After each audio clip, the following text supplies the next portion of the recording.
Hello प्यारे दोस्तों, आप लोगों का स्वागत है आपके अपने यूट्यूब चैनल इस परिवार में। इस परिवार को मिलजुल के हम आगे बढ़ाएंगे।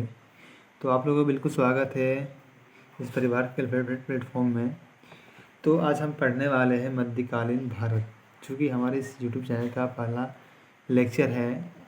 इस पूरे यूट्यूब चैनल का पहला लेक्चर है हमारे, जिसे हम और आगे बढ़ा के लेके चलेंगे।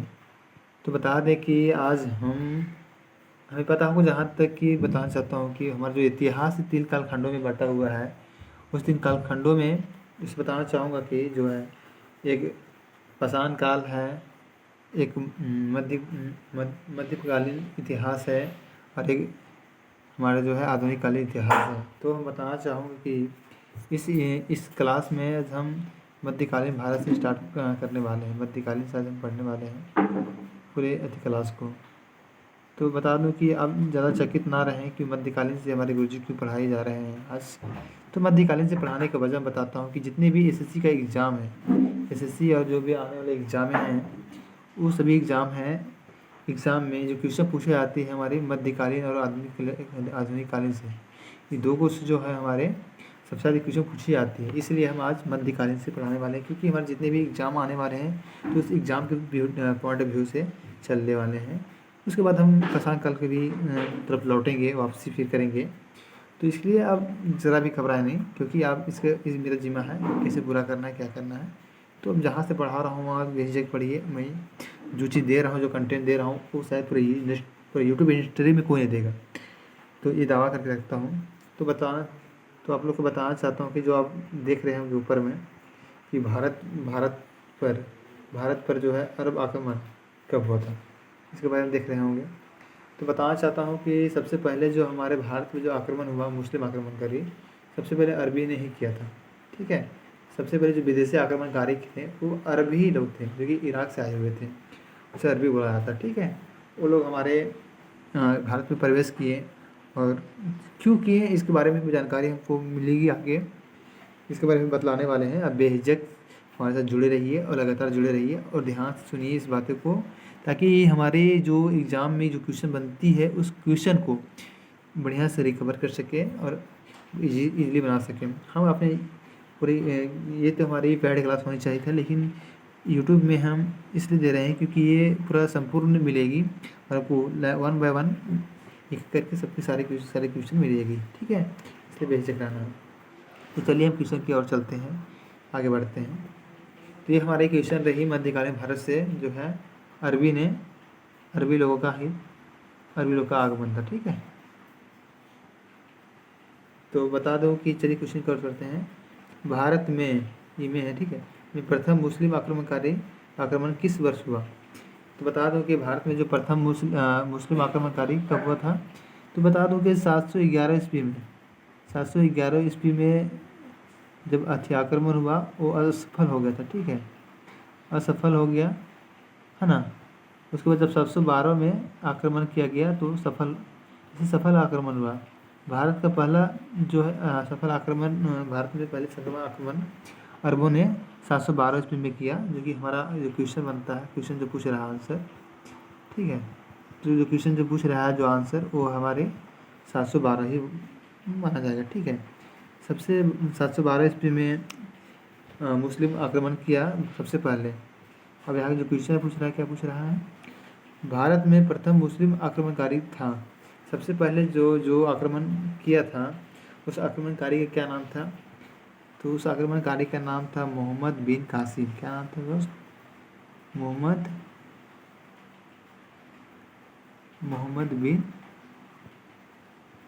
बिन कासिम।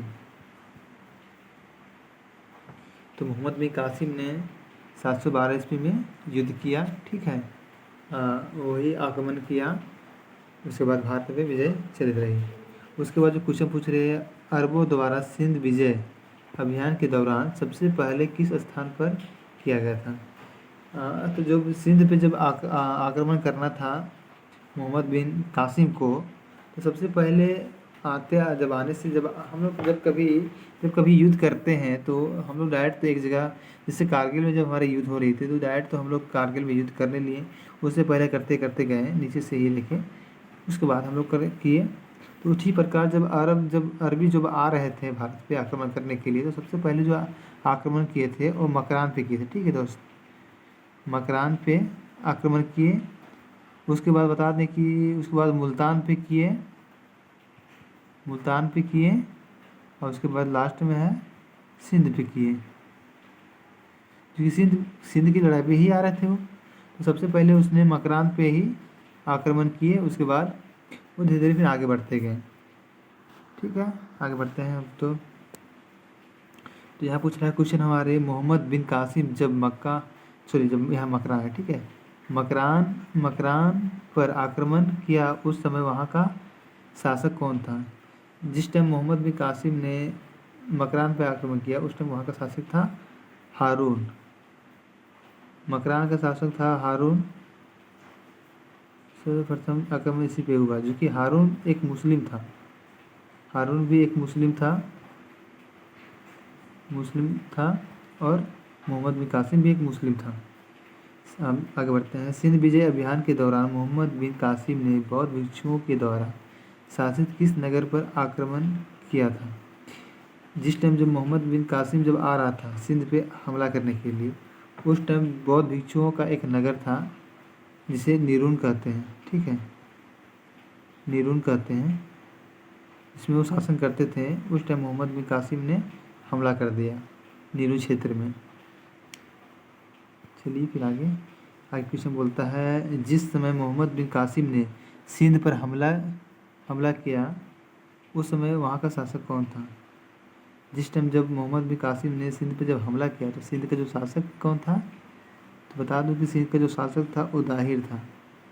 ठीक है, वो दाहिर था, सॉरी ये नहीं है, दाहिर था।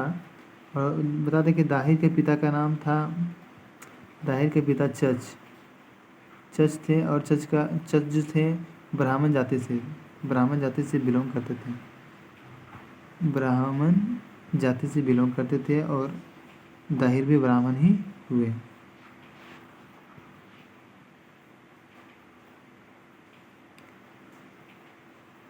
दाहिर का चचेरा भाई कहाँ का शासक था? पहले बता दूं कि जाहिर का जो चचेरा भाई था उसका नाम था बजहरा। क्या नाम है दोस्त? बजहारा। वो जो बजहारा था सेहवान का शासक था। इसे सेहवान क्षेत्र मिला, जो वहाँ का शासक बना बजहारा। हाँ ठीक है दोस्त, बजहारा। अब पूछ रहा है क्वेश्चन, दाहिर के बेटा जय सिंह को सिंध के किस नगर का दायित्व सौंपा गया? जय सिंह जो था दाहिर का बेटा था, इसको जो है ब्राह्मणाबाद का दायित्व सौंपा गया था। ब्राह्मणाबाद का दायित्व जय सिंह को सौंपा गया, जो दाहिर का बेटा था। ठीक है, किस स्रोत से हमें सिंध का विस्तृत वृत्तांत प्राप्त होता है? एक चचनामा बुक लिखा गया था। ठीक है, चचनामा बुक लिखा गया था, जो कि एक अज्ञात सैनिक, इसको अज्ञात बोलते हैं, अज्ञात सैनिक, मतलब इसके बारे में पता नहीं है कौन था, लेकिन एक अज्ञात सैनिक था, नाम तो पता नहीं, अज्ञात सैनिक था, जो कि चचनामा पुस्तक का रचनाकार था, जिसे अरबी भाषा में लिखा गया था। मोहम्मद बिन कासिम का एक सेना था, जो कि अरबी भाषा में चचनामा पुस्तक लिखा था, जो कि पूरे सिंध का जो युद्ध अभियान था उसके बारे में पता चला था चचनामा पुस्तक से हमें। चलिए आगे चलते हैं। एक घटना एक परिणाम रहित विजय कथन किस आधुनिक इतिहासकार ने दिया? एक लेन पोल नाम करके एक आधुनिक इतिहास था। ठीक है, लेन पोल सॉरी गलती लिखा रहा है, अब जाता हूँ। लेन पोल थे, जो इसके बारे में एक घटना एक परिणाम रहित विजय कथन का बारे में बतलाए थे, जो कि अरब द्वारा सिंध का संदर्भ में। 731 ईस्वी में अरबों ने सिंधु नदी के तट पर नगर स्थापित किया, जिसका नाम था मफूजा। अधिकांश जो पहले अरबी लोग थे वो मफूजा नाम करके शब्दों का बहुत ज़्यादा उपयोग करते थे। तो महफूजा नाम करके महफूजा एक स्थान का स्थापित किए अरबियों ने। किस एक स्थान को अरब यात्रियों ने सोहनगिरी कहा? मुल्तान को जो था, मुल्तान को अरब यात्रियों ने जब अरबी जब भारत सिंध पर हमला करने आए थे, तो उस यात्रा के दौरान अरबियों ने मुल्तान को स्वर्णगिरी कहा। क्या कहा दोस्तों? स्वर्णगिरी कहा।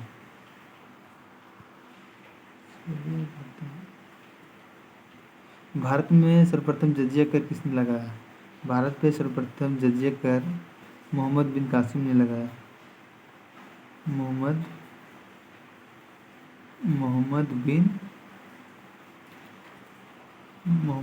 बिन जो है ना, मोहम्मद बिन कासिम ने लगाया। जो कि बता दो कि मोहम्मद बिन कासिम जो था, ये गैर मुसलमानों पर लगाया हुआ था, जिसमें महिलाएं, बच्चों एवं वृद्धों एवं विकलांगों को छोड़कर बाकी सभी पे जजिया कर लगाया था। अगला क्वेश्चन कर चलते हैं। भारत में अरब आक्रमण का मुख्य उद्देश्य क्या था? भारत में जो अरब आक्रमणकारों का था, उसका मुख्य उद्देश्य था अरबों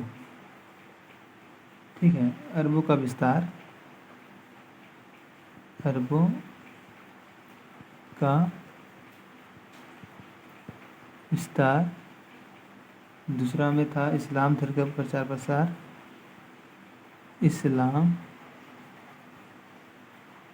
धर्म का प्रचार प्रसार, तीसरा था धन दौलत लूटना। ठीक है।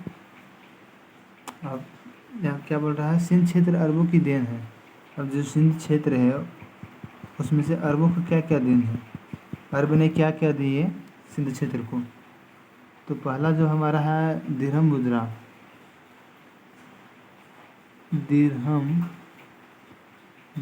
मुद्रा अरबों का देन है। दूसरा है खजूर की खेती, और तीसरी जो है हमारी ऊँट पालने का भी प्रचलन अरबों ने दिया था। ऊँट पालने का भी प्रचलन अरबों ही ने दिया था। चलिए आगे क्वेश्चन कर चलते हैं। तो यहाँ पे क्वेश्चन बोल रहा है, भारत के किन ग्रंथों का अनुवाद पहली बार अरबी में किया गया था? भारत के दो ऐसे पहली पुस्तक थे जिसे अरबी में अनुवाद किया गया था। वो उस पुस्तक का नाम था चरक संहिता,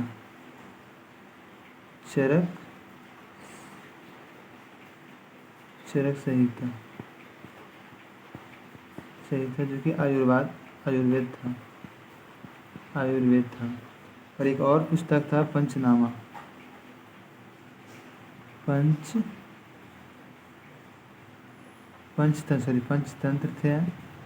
पंचतंत्र था, जिसे पंचतंत्र को जो बता देंगे। पंचतंत्र का जो है ना, जितने भी विदेशी लोग आए, सारे के सारे जो हैं पंचतंत्र का अनुवाद किए अपने भाषाओं में पंचतंत्र को अपने अनुवाद किए। क्या बोलते हैं? पंचतंत्र। किसके समय में अरबों ने ब्रह्मगुप्त द्वारा रचित सिद्धांत बगदाद ले गए? हाँ, अब आया किसके समय में अरब ने ब्रह्मगुप्त द्वारा रचित कुछ सिद्धांत को बगदाद ले गए? एक अरबी विद्वान थे, जिसका नाम था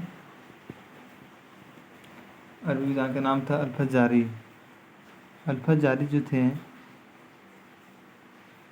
अल्फजारी,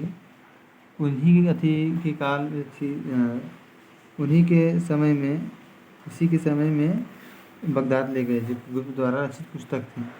अल्फाजारी के प्रमुख पुस्तक के क्या नाम है? अल्फाजारी का प्रमुख पुस्तक का नाम किताब उल जीज है। क्या नाम है दोस्तों?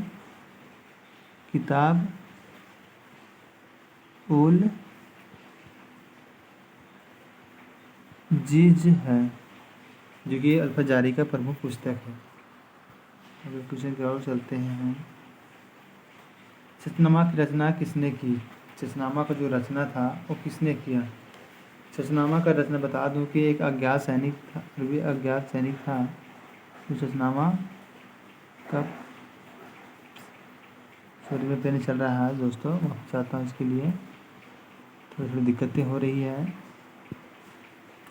तो अज्ञात सैनिक था जो अरबी था, उसी ने ही चचनामा का रचना किया। ठीक है, और चचनामा का रचना उसी ने किया। और दाहिर के पिता का नाम ही चच था, समझे। और चच जो था राजा बना, चच जो है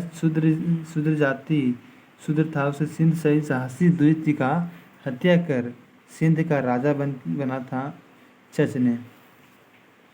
ठीक है, उसका आगे पढ़ते हैं। मोहम्मद बिन कासिम और राजा दाहिर के मध्य कौन सा युद्ध हुआ? मोहम्मद बिन कासिम और राजा दाहिर के बीच राजौर का युद्ध हुआ। ये राजौर का ही युद्ध है, जो पहला मुस्लिम लोग ने आक्रमण किया और युद्ध किया, जिसे बरहलानाबाद भी कहते हैं। क्या बोलते हैं दोस्त? बरहलानाबाद भी कहते हैं, जो कि 712 का यही था। ठीक है, पहली बार जौहर का पालन किसने किया? तो पहली बार जौहर का पालन जो था दाहिर की पत्नी रानी बाई ने किया। रानी बाई ने किया जौहर का पालन। बता दूं कि जौहर मतलब होता है कि जब उसकी पति का मृत्यु हो जाती है तो उसकी पत्नी अग्नि में खुद की अपनी जान दे जाती है, उसे जौहर कहते हैं। तो जो रानी बाई थी, जो दाहिर की पत्नी, तो उसने अपने आप को अग्नि में झोंक दिया, जान दे दिया। ठीक है दोस्तों, आगे बढ़ते हैं। मोहम्मद बिन कासिम को सिंध का आक्रमण हेतु किसने भेजा? मोहम्मद बिन कासिम को जो है सिंध पे जब आक्रमण कर रहा था तो उसे किसने भेजा? तो बता दूं कि जो सिंध पे भेजा था उस टाइम का जो इराक का जो गवर्नर था, इराक का गवर्नर जो था, इराक के जो गवर्नर था वालिद ने भेजा। और राजा था राजा हो गया हमारे, क्या बोलते हैं, हाँ, राजा हो गया अल हजान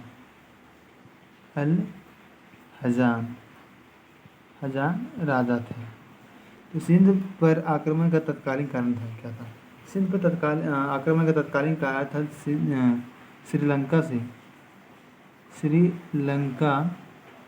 से जा रहे जहाज़ों को दाहिर ने लूट लिया था। इसलिए जो अरबी लोग जो थे सिंध पे हमला कर दिया। तो चलिए आगे बढ़ते हैं। सिंध पर आक्रमण की जानकारी मिलती है। सिंध पर जो आक्रमण की जानकारी जो है हमें मिलती है, एक चचनामा से मिलती है। ठीक है, चचनामा से मिलती है, चचनामा से मिलती है। और एक और पुस्तक है, ठीक है, उसका नाम है किताब फुतूअल। क्या नाम है? किताब फुतूअल, जिसका रचनाकार था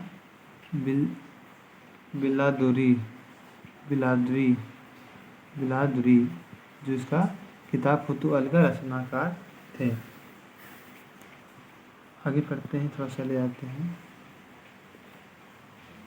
इसने अरबों द्वारा सिंध विजय को भारतीय इतिहास का एक आकस्मिक कथा मात्र बतलाया है। जो बुल थे,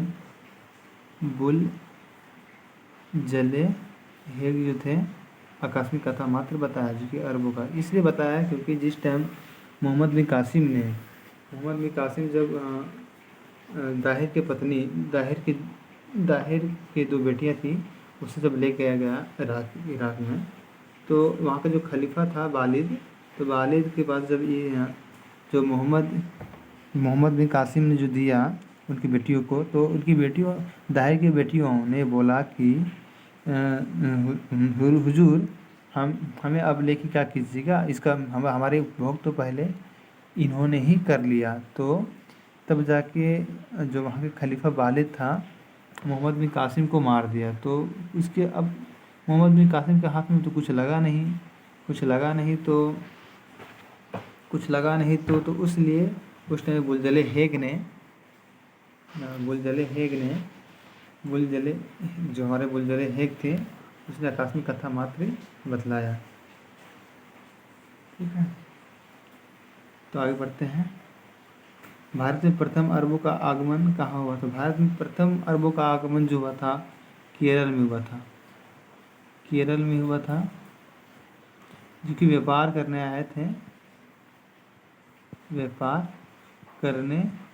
आए थे। इससे सबसे पहले मुस्लिम का आगमन वहीं हुआ। तो भारत में इस्लाम का आगमन कहाँ हुआ? भारत में भी इस्लाम का आगमन केरल में ही हुआ। ठीक है, आगे बढ़ते हैं।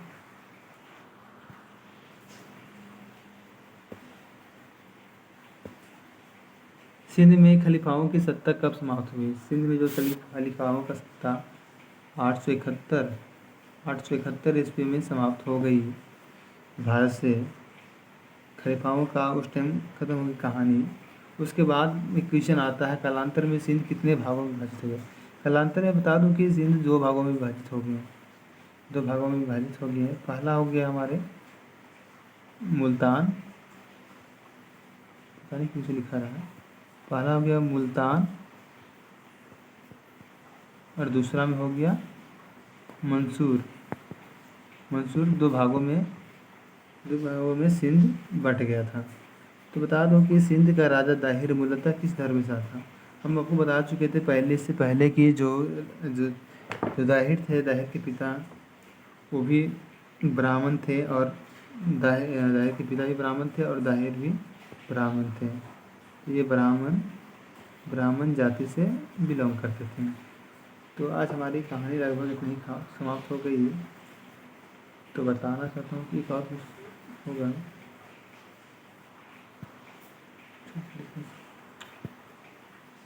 दिक्कत हो रही है हमारी।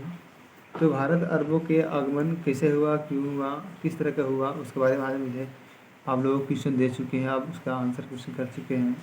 तो थोड़ी सी और अगर अच्छा से समझना हो तो एक बार और देख लिया जाए, धीरे धीरे करके हम इसको स्टेबिलिटी करते हैं। ठीक है, और अगर किसी प्रकार से कोई दिक्कत होती है तो मुझे ज़रूर बताएं, जिसे मैं ठीक कर सकूं। थोड़ी थोड़ी प्रॉब्लम मुझे भी होती है, जिसे आप बताओगे तो मैं भी ठीक कर लूँगा और आपका भी सही हो जाएगा। मुझे ये पढ़ाते हुए बड़ा अच्छा लगा कि चलिए कम से कम ये तो सही हुआ।